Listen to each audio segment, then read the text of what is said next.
The Ukrainian armed forces are in a tough situation. They've lost many key positions to a stronger enemy, and their resources are running low. The countries helping them are also facing problems.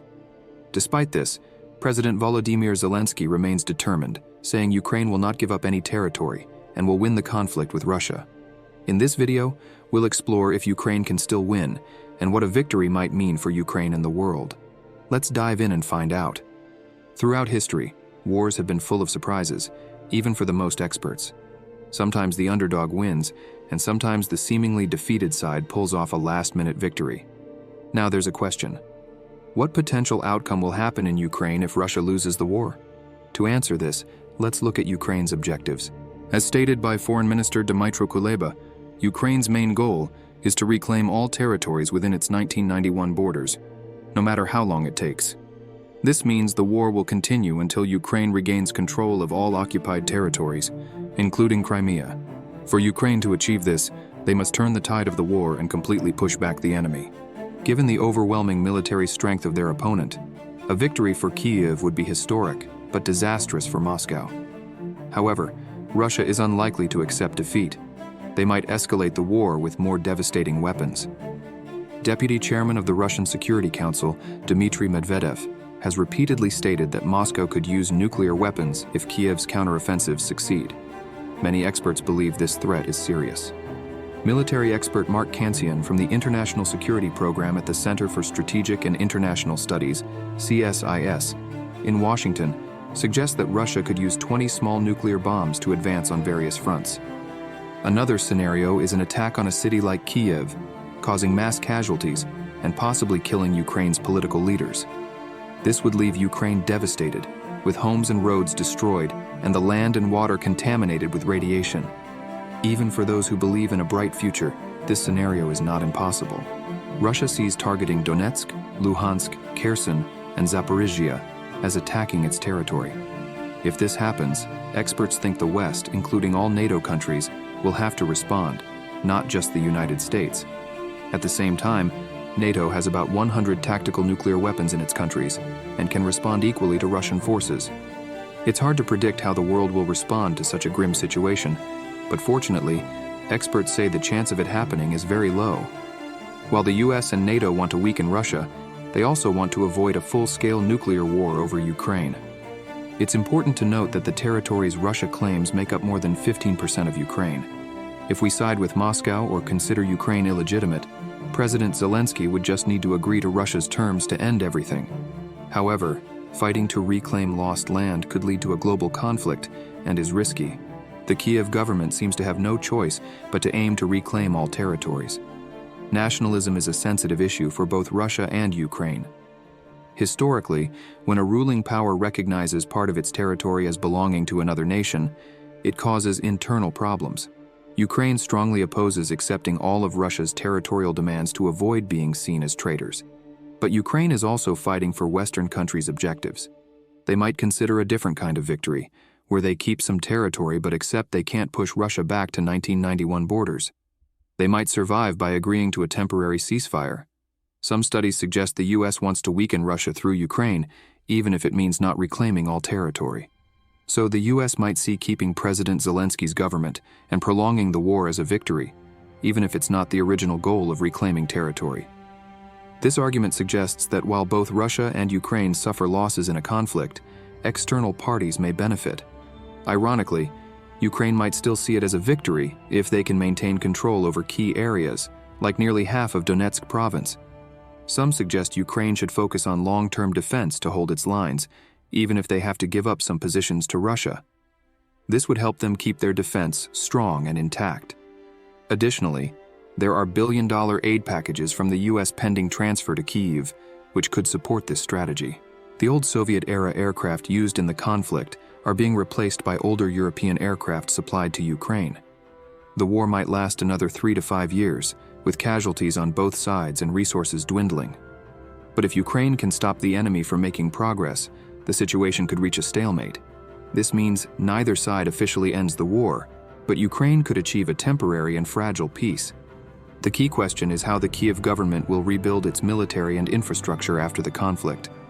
Western estimates say immediate reconstruction could cost $350 billion, but this will likely increase as the conflict continues. Thousands of civilians have died, millions are refugees, and many suffer psychological trauma. The longer the conflict goes on, the more resources will be needed for recovery, both human and material. Ukraine will also need to reorganize its defense industry to be self-sufficient in case of future conflict. This means aligning with the West for loans and support. For its coastal areas, the US and allies like the UK and France could create a permanent maritime task force to protect Ukraine's coast and reopen sea routes to the global market. The Kyiv government firmly rejects the idea of Ukraine adopting a neutral policy like Switzerland post-war. They hope for Ukraine to be recognized as a global partner of NATO, similar to countries like Australia or Japan. This would mean Ukraine becoming militarized, as Russia alleged before the conflict. President Zelensky envisions Ukraine's future as a fortress blocking Russia's access to Western Europe. He wants armed civilians in institutions, supermarkets, and theaters similar to Israel. However, for Ukraine to truly resemble Israel, it needs a clean, corruption-free political system and self-reliance in defense. Europe's support may wane, and the US is shifting focus to Asia, so Ukraine must prepare for future conflicts independently. Analysts believe China is now the main adversary for the US, not Russia, and the US's power isn't as dominant as after World War II. Ukraine needs to focus on developing military technology, even ahead of the economic and civilian sectors. However, becoming like Israel is challenging, especially for a country like Ukraine with a history of internal struggles. Let's go back to 1990, when Ukraine gained independence. Despite criticizing the Soviet Union's declining conditions, Ukraine inherited valuable assets like a large industrial base with advanced machinery, the third largest nuclear arsenal globally, intercontinental strategic bombers, and factories producing advanced weapons systems. Ukraine also had the technology for intercontinental ballistic missiles and the Soviet space program, an aircraft carrier shipyard, and the Antonov Design Bureau, which made advanced aircraft like the Antonov An-225 Maria. Various plants in Ukraine made everything from ship engines to air-to-air missiles, with Crimea considered a strategic part of its territory. Despite having valuable assets, Ukraine mainly saw destruction rather than development in the 3 decades since gaining independence.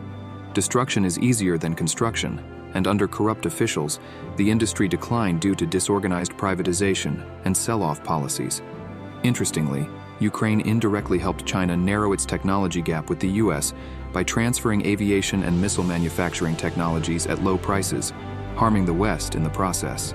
Despite its unique geographical position, Ukraine had the opportunity to become a neutral nation like Finland or Vietnam. However, Ukrainian leaders haven't achieved this. They've declared neutrality, but kept shifting between aligning with the West and Russia, leading to instability. Surprisingly, professional politicians didn't understand the concept of consistency in international relations. President Zelensky imagines Ukraine's future after the conflict to be like a bigger version of Israel, acting as a barrier between Russia and Western Europe. In Israel, civilians often carry weapons, and there are many soldiers and settlers, with the government often promoting military training. Zelensky wants armed people in all public places in Ukraine after the war. However, just copying Israel isn't enough to change Ukraine.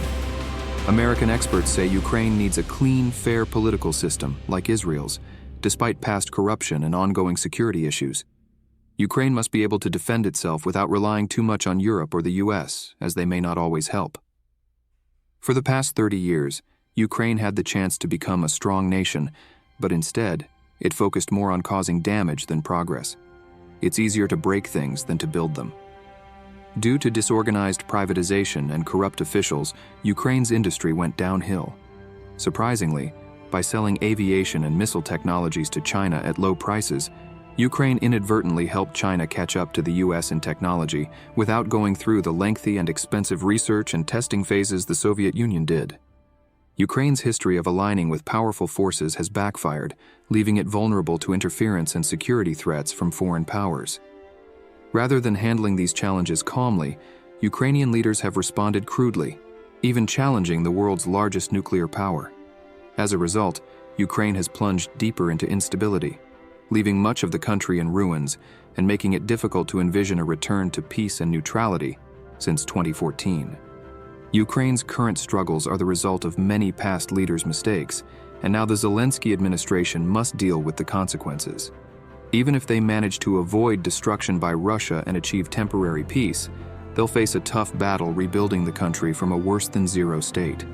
They'll also need to strengthen a war-weary army and fight corruption, which has caused problems for many governments in history. Any misstep could make things even worse for Ukrainians. Even if they succeed, true peace will be hard to achieve, as the country must always be prepared for potential conflict. Overall, the challenges facing the Kiev government are increasingly difficult to overcome. Ukraine, despite being a young nation, has taught the world important lessons about handling powerful nations and the severe outcomes of disregarding historical legacies. It shows that even a country with a promising beginning can face irreversible damage when its leaders have narrow-minded goals mixed with corruption. Can the current Ukrainian government achieve even a temporary peace with Russia?